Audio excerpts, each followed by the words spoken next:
changer positivement le monde, nous devons avoir une vie spirituelle équilibrée. Une vie équilibrée dans le Seigneur. Une vie équilibrée, ça demande des sacrifices. Le commentaire dit qu'avoir suffisamment le temps pour le Seigneur. Est-ce que nous avons vraiment le temps pour le Seigneur? Comment vivre une vie spirituelle équilibrée maintenant? Ce sont des questions que nous avons réservées pour nous aujourd'hui.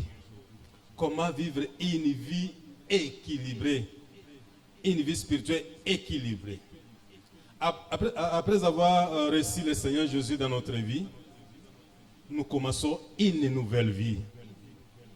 Nous démarrons une nouvelle vie. La parole de Dieu dit que l'ancien comportement disparaît. Et nous devenions une nouvelle créature. Makambo yakala eleki. Comportement yakala eleki. Et nous prenons l'engagement de suivre le Seigneur. C'est-à-dire, si on me connaissait comme A, maintenant, après avoir reçu Jésus, je deviens B. Je tourne les regards vers le Seigneur. Et une nouvelle vie commence dans ma vie. C'est-à-dire, ceux qui étaient aux alaki turbulents, le Seigneur Jésus va récupérer cette partie-là pour t'imposer la paix, pour t'imposer la réconciliation. Et c'est comme ça que nous allons vivre une vie équilibrée dans le Seigneur. Et nous avons réservé quelques passages, nous avons réservé quelques points que nous allons développer pendant ces 25 minutes. Pour vivre une vie équilibrée dans le Seigneur, le premier point, c'est écouter le Saint-Esprit. Amen, amen. La Bible nous dit que lorsque nous recevons le Seigneur Jésus dans notre vie, l'Esprit de Dieu automatiquement prend place dans notre vie. Amen. Tango toyambi Yesu Kristo na kati na bomo na biso, molimo mo santu na Nzambe azui esika na kati na bomo na biso. Et c'est lui qui nous transforme. C'est lui qui nous donne la manière de vivre. C'est lui qui nous donne les chemins à suivre. C'est l'Esprit de Dieu qui est à nous. Quand tu lis Jean chapitre 16, le verset 13 et 15, quand il sera venu, lui, l'Esprit de vérité, il vous conduira dans toute la vérité. Tango molimo santo na Nzambe akoya, il nous conduira. Alors nous devons écouter le Saint-Esprit. Nous devons écouter ce Saint-Esprit-là.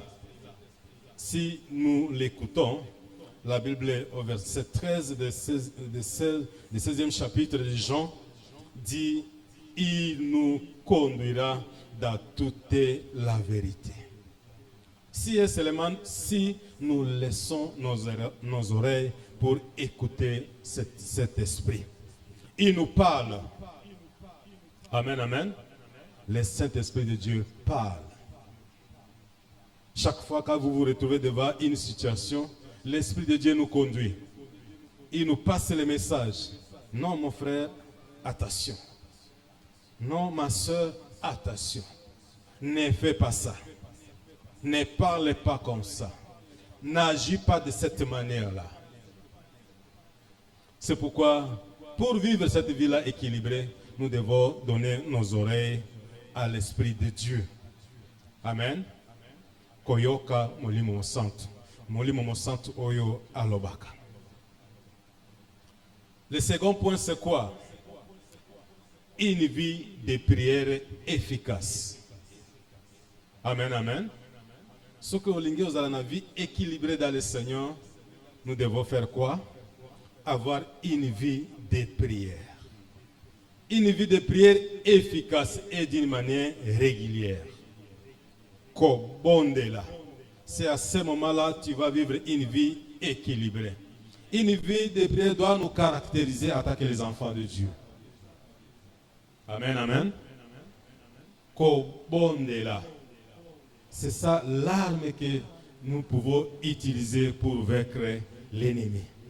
La prière. La prière où? Quand? Nous savons ce que la Bible nous dit. De les prier sans cesse.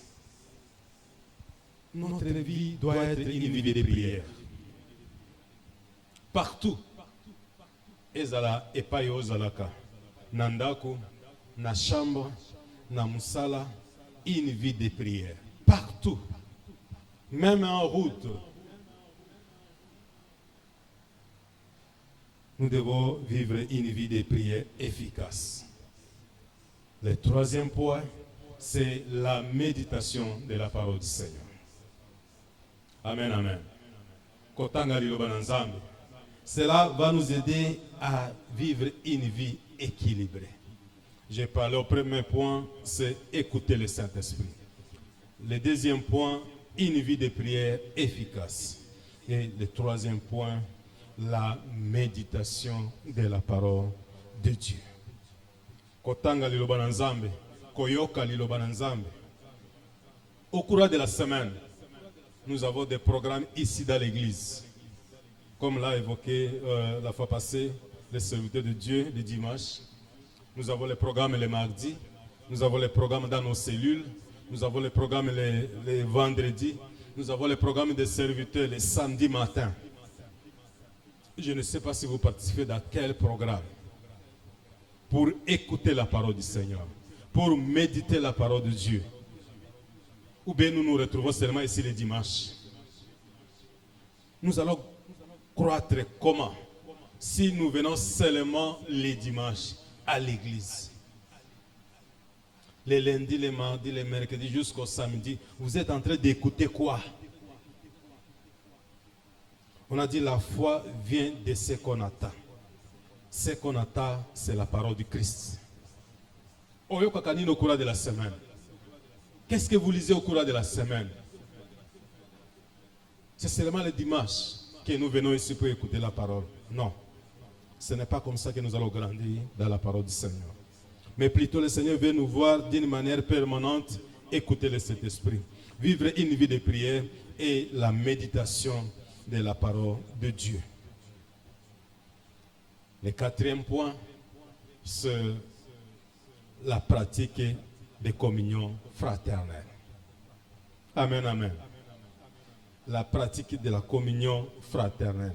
Nous venons à peine de suivre les annonces. On nous dit que nous allons faire la visite chez notre bien-aimé papa Jonas, ainsi que papa Ali Madri.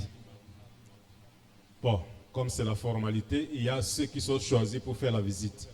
Mais depuis qu'on a commencé les visites, les autres n'ont pas eu le temps de les faire. Même pas visiter mon corps. Mais c'est à ce moment que nous, Okoyeba et papa Ali Madri. C'est à ce moment que Okoyeba et papa Jonas. Nakati na communion fraternelle. De gauche à droite, vous écoutez que nos bien-aimés sont hospitalisés. Nos bien-aimés sont malades. Nous devons plutôt aller les voir. C'est comme ça que le Seigneur veut que nous puissions aller de l'avant et nous allons vivre une vie équilibrée. Pour terminer, le cinquième point, c'est mettre à pratique la parole du Seigneur. Amen, amen. Kotia à pratiquer liloba na Nzambe. Nous écoutons chaque jour la parole de Dieu. C'est chaque jour que nous chantons. Parfois c'est par formalité.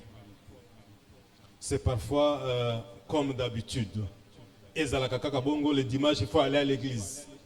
Nous allons écouter la parole du Seigneur. En entrant ici, nous écoutons la parole. Mais en sortant juste à la porte, nous revêtons encore notre peau de chaque jour.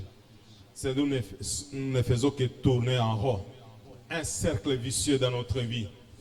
Nous écoutons la parole, ce n'est pas par formalité, mais plutôt mettre à pratique. Utiliser cette parole-là dans notre vie. Oyoki molimo mo santo azali ko convaincre yo. Une vie de prière, la méditation, la communion fraternelle. Et nous allons conclure à mettre à pratique la parole de Dieu. Nous avons reçu le Seigneur Jésus dans notre vie. Nous avons donné notre vie en Jésus. Et nous écoutons chaque fois la parole du Seigneur. Et cela d'une manière continue. Que ce soit les lundis, il y a des répétitions. Nous partageons également la parole du Seigneur. Le mardi, il y a les enseignements ici. C'est la parole de Dieu. Les mercredis, les matins, ce sont les mamans. Et l'après-midi, les jeunes. La parole de Dieu. Les jeudis, les répétitions. La parole du Seigneur. Les vendredis, les enseignements, la prière. Les samedis, les dimanches. Est-ce que nous mettons en pratique ce que nous écoutons? Est-ce que nous utilisons ce que nous écoutons comme parole du Seigneur?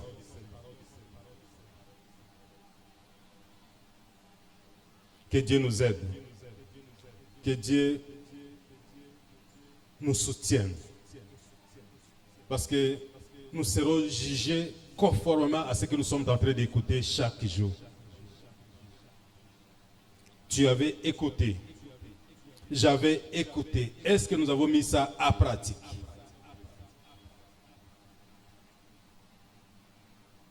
Le Saint-Esprit va nous aider à continuer à mettre à pratique la parole du Seigneur. Je reviens encore sur la vie de prière. La vie de prière. Si nous nous laissons faire, le diable va nous emballer dans ses malices. Il va nous utiliser. Il va nous déstabiliser. Il va nous déséquilibrer. Alors, si nous nous utilisons, nous nous mettons dans la vie de prière, et cette vie de prière va nous donner la force afin de résister à l'ennemi.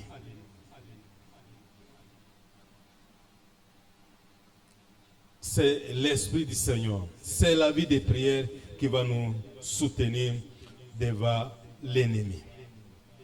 Car j'ai parcouru encore les commentaires quelque part, c'est à travers la parole que le Seigneur nous donne des orientations.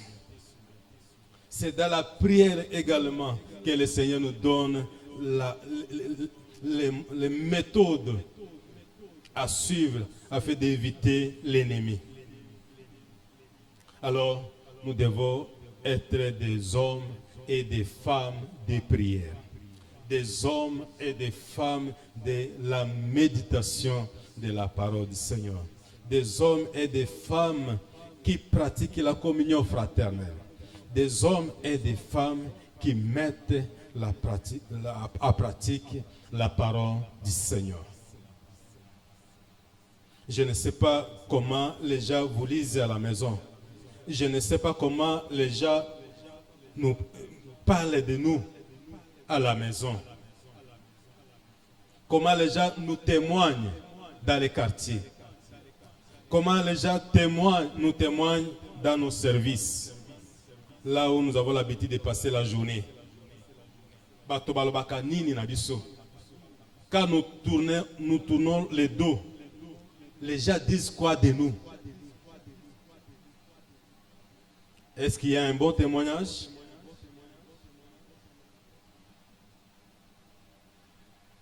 Est-ce que les gens nous témoignent d'une manière digne? Que non, malgré que nous sommes dans le monde, mais celui-ci est différent. Ce jeune est différent. Cette fille est différente. Ce garçon est vraiment différent. Ou bien c'est le contraire. Qu'est-ce que les hommes disent de nous?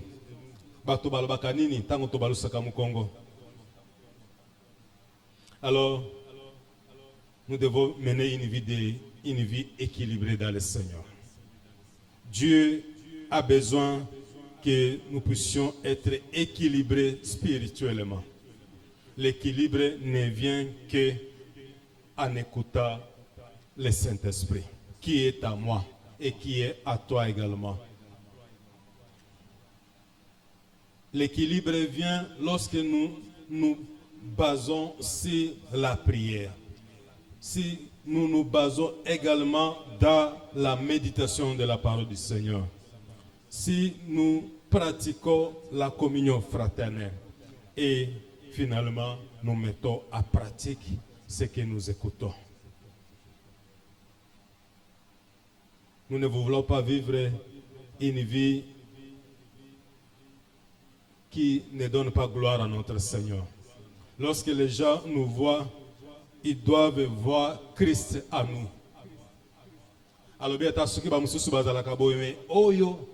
il est vraiment sauvé. L'autre ici a vraiment Christ dans sa vie. Amen, amen. Nous devons refléter le Seigneur Jésus dans notre vie.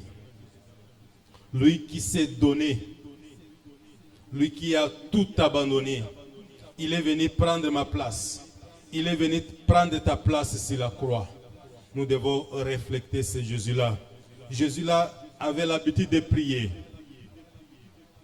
Il laissait souvent ses disciples et il monte pour venir, pour aller prier. Si le Seigneur Jésus priait, alors ngai nayo ekozala ndenge nini. Si le Seigneur était là pour soutenir ses disciples, toi et moi, tozo salanini. Toyoka kalilo bananzambe chaque jour, est-ce que nous mettons vraiment en pratique? Ou bien la parole de Dieu c'est seulement pour l'église ici. Après avoir quitté ici, c'est quelqu'un d'autre qui apparaît dans votre vie, qui apparaît dans ma vie. Nous avons quel témoignage dans les quartiers? Nous avons quel témoignage dans les services? Nous avons quel témoignage même au sein de nos groupes? Nous avons quel témoignage aux réseaux sociaux? Nous avons quelle vie aux réseaux sociaux? Est-ce que c'est une vie qui reflète le Seigneur Jésus? Comment nous nous comportons dans les réseaux sociaux. Que Dieu nous aide. Que Dieu t'aide. Que Dieu m'aide également. Premièrement, que j'écoute le Saint-Esprit quand il me parle. Que je sois un homme de prière. La prière doit être ma vie. Que je sois un homme de la méditation de la parole du Seigneur. Nazala o nazali ko vivre une vie ya communion fraternelle. Nazala o nazali ko mettre à pratiquer le lobananzambe. Et c'est à ce moment que nous allons vivre une vie équilibrée. Si ce n'est pas le cas, ce sera une vie quoi? Déséquilibrée. Une vie déséquilibrée. Et nous allons influencer négativement dans le monde. Amen, amen. Bien-aimés dans le Seigneur nous veut voir vivre une vie équilibrée. Comme je l'ai évoqué dans les passages que nous avons lus, c'est pourquoi ne soyez pas déraisonnables. Mais comprenez ce que le Seigneur attend de vous. C'est quoi ce que le Seigneur attend de moi? Vivre une vie équilibrée. Influencer positivement mon environnement. Influencer positivement mon entourage. C'est ce que le Seigneur attend de toi et de moi. Ne soyez pas déraisonnables. Et au Pierre, il nous dit, quant à vous, mes amis, le Seigneur nous appelle ses amis, vous voilà prévenus. Prenez garde de ne pas vous laisser entraîner par l'égarement de ces hommes vivant sans respect pour Dieu et de perdre ainsi la position solide que vous occupez. Le Seigneur vous a donné l'opportunité de recevoir le Seigneur Jésus. Nous avons appelé cette opportunité. C'est une grâce. Ne perdons pas cette position solide que nous avons. Le diable ne veut pas que nous puissions réussir dans la vie. Le diable ne veut pas que nous puissions influencer positivement ce monde.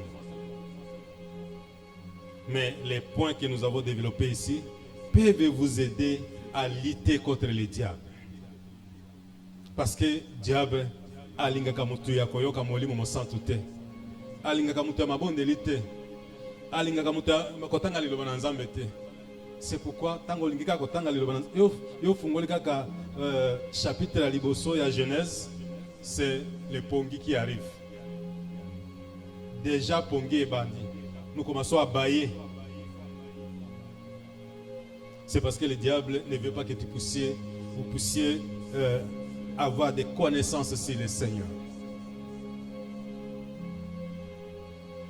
Ne perdons pas cette position solide que le Seigneur nous a donnée. Au contraire, progresser, ça cesse dans la grâce et dans la connaissance du Seigneur Jésus-Christ. La croissance ne viendra que dans la parole du Seigneur. Chaque fois, il y a des rendez-vous ici.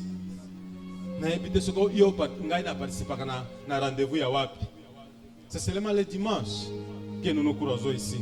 Non, non, ce n'est pas comme ça que nous allons croître. Ce n'est pas comme ça que nous allons progresser. Nous risquerons de perdre cette position solide que le Seigneur nous a donnée. Mais si nous écoutons le Saint-Esprit, si nous vivons une vie de prière, si nous méditons chaque fois, si nous mettons en pratique la parole du Seigneur, certainement notre vie spirituelle sera équilibrée. Et nous allons influencer positivement ce monde. Nous voulons entrer dans la prière.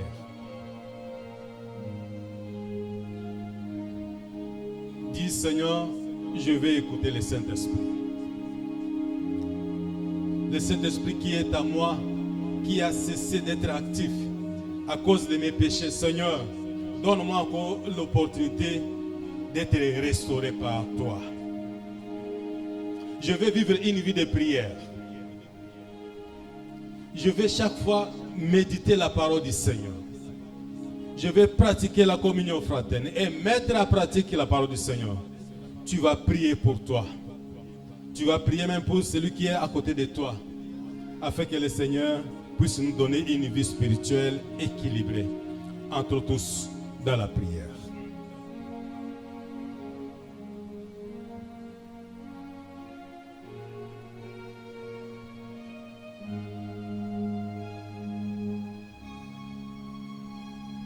Seigneur, nous voici incliner nos têtes devant toi. C'est un signe de dire que nous ne sommes pas dignes. Parfois, nous nous conduisons comme nous le voulons. Nous n'écoutons pas le Saint-Esprit qui est à nous. Nous ne méditons pas ta parole. Nous ne prions pas. Nous ne pratiquons pas la communion fraternelle. Nous ne mettons pas à pratique ta parole, Seigneur. Ô éternels armées, aide chacun de nous cet avant-midi, aujourd'hui même, Seigneur, que nous puissions prendre l'engagement de te suivre, de vivre une vie qui est équilibrée, Seigneur, d'influencer positivement ce monde, d'influencer positivement nos groupes, d'influencer positivement l'environnement dans lequel nous vivons. Oh Yahweh, nous avons besoin de ta présence. Avec nos propres forces, Seigneur, nous ne pouvons absolument rien. Je prie pour papa, je prie pour maman, je prie pour les garçons, les filles, pour nos enfants, Seigneur, aide-nous de tenir ferme dans ta parole, de te chercher encore davantage, afin que nous puissions croître, afin que nous puissions progresser dans ta parole. Nous ne pouvons pas toujours rester des bébés, mais nous puissions être grands dans ta parole. Oh Yahweh, nous avons écouté ta parole. Laisse que cette parole habite en nous, que nous puissions les mettre en pratique. Et à ce moment, Seigneur, tu vas nous utiliser puissamment. Que ta parole demeure en nous, dans les noms puissants de Jésus, notre Seigneur Sauveur. Amen. Que Dieu bénisse sa parole.